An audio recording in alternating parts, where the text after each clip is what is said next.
صدقۃ الفطر واجب ہے، فرض ہے، مستحب ہے، سنت ہے، نفل ہے، کیا ہے؟ صدقۃ الفطر یاد رکھیے یہ واجب ہے، یہ فرض ہے، دینا ہی ہے، جی کرنا ہی ہے جس کی طاقت اور استطاعت ہے۔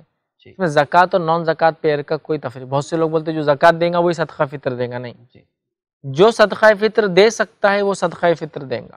جو شخص زکوٰۃ لیتا ہے اس جی کے لیے صدقۃ ہاں، الفطر صدقہ واجب ہے؟ فطر کون لیں گا؟ زکوٰۃ کے مستحقین لوگ لیں گے، صدقہ فطر دیا جائے گا زکوٰۃ کے مستحقین کو، لیکن کون دیں گا؟ جس میں طاقت ہے، وہ جو دینا چاہتا ہے وہ دیں گا، یاد رکھیے، جی جی ٹھیک ہے؟ تو اب میری استطاعت زکوٰۃ کی نہیں ہے لیکن صدقہ دینے کی ہے، جی مطلب میری استطاعت زکوٰۃ کی نہیں ہے لیکن فطرہ دینے کی ہے تو میں فطرہ دوں گا۔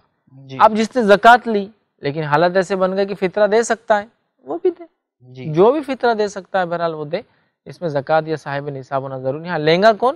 جو زکوٰۃ کے مستحقین ہیں۔ صدقۃ الفطر کتنے چھوٹے بچے تک کا ادا کرنا ہے؟ یعنی اگر عید سے ایک دن پہلے ایک بچہ پیدا ہوا ہے گھر میں تو کیا اس کا بھی صدقۃ الفطر ادا کرنا پڑے گا؟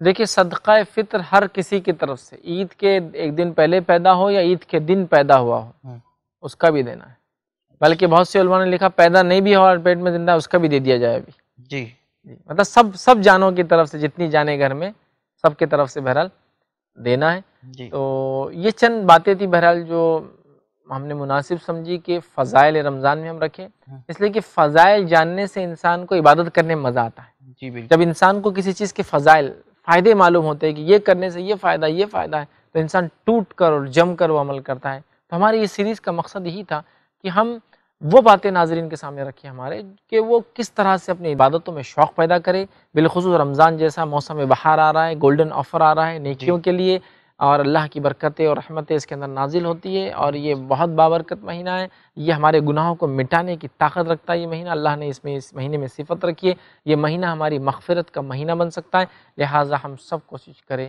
کہ اس مہینے کو حقیقت میں اپنے لیے مغفرت کا مہینہ بنائیں اور اس کے فائدے اور اس کے فضائل جان کر اس کو اٹھانے کی جو ہے بہرحال کوشش کریں۔ یہی نیت ہماری ہونی چاہیے جب بھی ہم کسی چیز کے فضائل جانتے ہیں کہ اس کے فضائل کا ہم فائدہ اٹھا کر اپنی زندگیوں کو بہرحال ہم جو ہے تبدیل کریں۔ میں سمجھتا ہوں ناظرین کے سامنے بہت ساری باتیں آئی، رمضان کے فضائل ابھی اور بھی ہے لیکن یقیناً ایک سیریز میں پورے ایک ساتھ رکھنا ممکن نہیں تھا، لیکن اکثر اور بیشتر جو فضائل تھے اور جو کرنے کے کام ہے کچھ ہم نے الحمدللہ اس کے اندر رکھنے کی کوشش کی ہے۔